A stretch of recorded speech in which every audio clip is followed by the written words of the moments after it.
Welcome back, ladies and gentlemen. Day two of me being gone. Hopefully you miss me as much as I kind of miss you guys. We are dealing with section 12.2 and 12.3. Kind of combine these together because 12.2 there's a lot of stuff there, but we only really focus on one thing. And with 12.3, it's kind of hard to talk about that without 12.2. So we're gonna kind of cover 12.2, intro 12.3, which is to say we're going to look about standard deviation and how to make a box and whisker plot as well as a histogram. Okay, we'll actually talk about what those last two things are in more detail tomorrow, but today I'm going to give you kind of your step-by-step instructions on how to actually make them. So first off, standard deviation. It is, by definition, a calculated quantity that shows variability of a set of data. In other words, for variability, it's how much the data varies from the mean. So think back to fifth grade when you first learned about mean, median, and mode, and how you find the average or the mean by adding up all the values and then dividing by the number of values. So like if you want to figure out your quiz scores, you add up all your quizzes and then divide by the number of quizzes. That's your quiz score, okay? We're still dealing with that same kind of mean, but now we're going to add on to that this idea of the standard deviation. And standard deviation, excuse me, shows us how far away from that mean we can expect the majority of our data to be. Statistics deals with standard deviations in way more detail than what we're going to get into, but the basic idea is, the higher the standard deviation, the wider your data is spread apart from your mean, and the smaller the standard deviation, the lower or the closer it's spread out to the mean. Okay, so in other words, how far the data spreads out from the average. Okay, take a moment, finish writing that down, and we can move on to actually talk about how to find the standard deviation, which is calculated using this formula. And you can thank your lucky stars because we do not have to do this by hand. We're going to let the calculator do it for us. But as you guys know, I like to show you what the calculator is doing so that you can understand that it is important to know this stuff, because some computer guy or computer girl had to go through and type all this stuff in and make it so the calculator could do it. So thank whoever it is who did that, because otherwise you'd be doing this by hand and hating your life, because this would not be a lot of fun. Because that n number gets up to like 20 and 30, and that would be a lot of numbers to have to punch in. So you're welcome. Now, here's how we're actually going to do it. We got 4 steps. You're going to press the stat key, which is circled in red here, and select option 1 for edit. We've done this before, way back when we were doing our regressions. We're going to clear out all of the list, and we only want to input data into L1. We're not going to have any Y values here, so we're thinking of just dealing with the X's. Make sure you put your data in correctly. A lot of the data chunks that we're going to be putting in are going to have like 20 bits of data in there, and if you have one off, your numbers are not going to come out right, so be careful when you're typing. And then finally, you're going to press stat again, press the right arrow to go to the calc, and then option 1 is going to be 1 var stats, which stands for 1 variable stats, and that's how we'll get it. So this is what it should look like. Okay, you press stat and you see edit selected. Okay, click enter, and that takes you to the L1 and L2 and L3. Highlight L1 and L2 to make sure they get cleared out, and you should have empty spots. Enter in all your data. I just threw in some junk data here, a bunch of 1s, 2s, and so on and so forth. And then you press stat again, press the right arrow to get the calc, and there's 1 variable stats right there is the first option. So that's when you would press enter. So those are the 4 steps, and you can kind of see the step by step. Again, you can come back to this later. The slideshow's on Schoology. You'll be able to see a lot of this stuff. What am I trying to say? Oh, if you need to later on. Okay. Once you click on 1 variable stats, you're going to get 11 pieces of information, each one designated by a different symbol. The mean is that little X with a line over it, just like it says, and this is all in your notes, so you don't have to copy this down. But that's going to be the very first thing they give you is the mean. And if you go down to the 5th thing they give you is the population standard deviation, which they use that little sigma icon, which if you'll give me a minute to click back here, that right there is sigma. Google Slides wouldn't let me actually type it in, but that little circle with a tick at the end of it, at the top of it, that's sigma. It's a Greek letter. When I get back, I'll show you guys a little more about sigma. But there we go. That's what it's going to show you as the population standard deviation. We want to ignore the sample standard deviation. We're not going to use that. It's a little different formula that we're not going to worry about. Um, Population standard deviation is the one we want. And so we're going to be, when it talks about mean and standard deviation, we look at the first thing and the fifth thing that it gives us. Okay.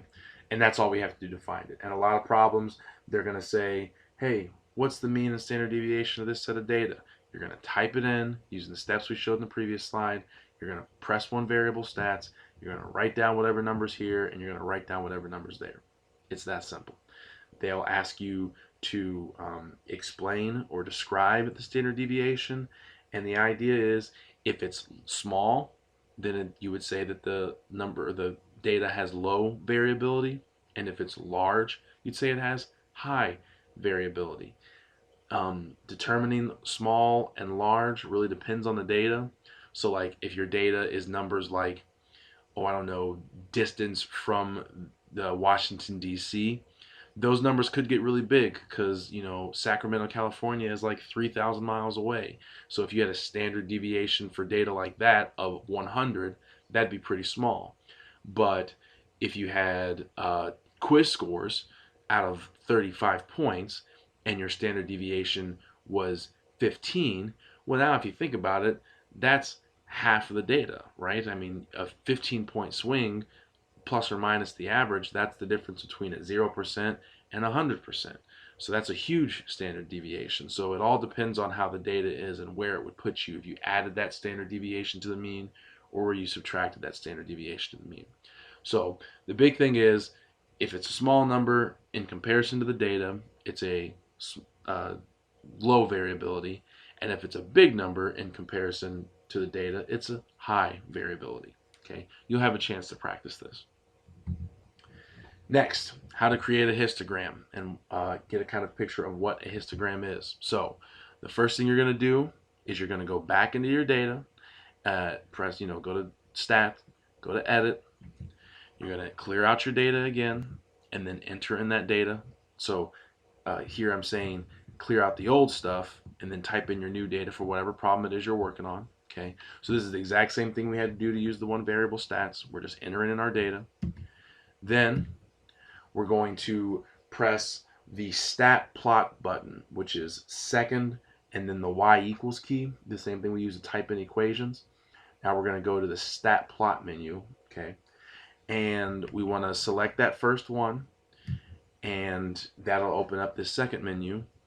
And what we want to make sure is that it's turned on and that we have this icon right here highlighted. That is what a histogram looks like, with those little bars jutting up and down. Kind of looks like a bar graph, but it's different.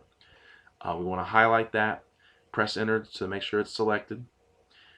Then we're going to press that zoom key, and instead of doing zoom standard, which is option 6 like we normally do, we want to do zoom stat. And zoom stat's really nice because it zooms in so that our data fits as neatly as possible into the window. Okay, so the zoom stat option, and then once we press that, we should get something like this. Okay, and this is a histogram.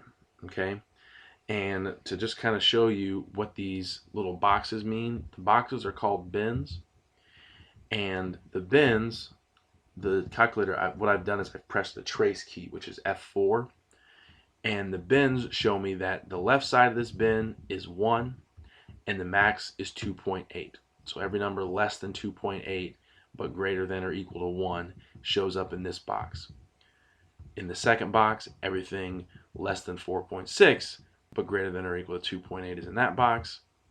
The next one is from 4.6 to 6.4, 6.4 to 8.2, and so on and so forth. Now, these numbers don't mean anything right now. I just made random numbers, but what the histogram does is it tells us how many of our data points fall in that range.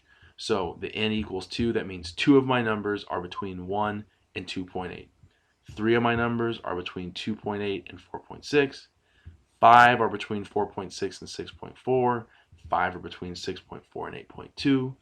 2 are between 8.2 and 10. And 1 is between 10 and 11.8. Okay, So that's what a histogram is. That's how we kind of trace our way through it to see what those little bins are, those ranges. Like I said, we will talk more about this tomorrow, but for tonight's homework, you'll be asked to make a couple of histograms. So this is all we're going to need for right now. Okay? Again, this might be a video to watch more than once, and the notes are going to be helpful as far as following through the step-by-step instructions here. Box and whisker plots, we do the exact same thing as far as entering in our data. Excuse me, but now when we go to stat plot, we want to make sure it's turned on, but we're going to select this option instead. Okay, that's our box and whisker plot, and then it should kick out something that looks like this, which is what a box and whisker plot looks like. And hopefully you guys remember box and whisker plots from middle school, because I know that's something you guys have seen before, so it should look familiar.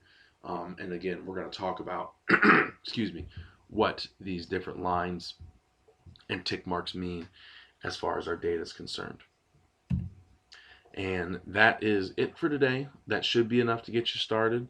Again, if you have questions, work with each other, work with the substitute, and work through that worksheet to get you guys ready for tomorrow when we really actually get into analyzing these box and whisker plots. But today, find the mean, find the standard deviation, make a couple histograms and box and whisker plots. Love you guys. Enjoy the day.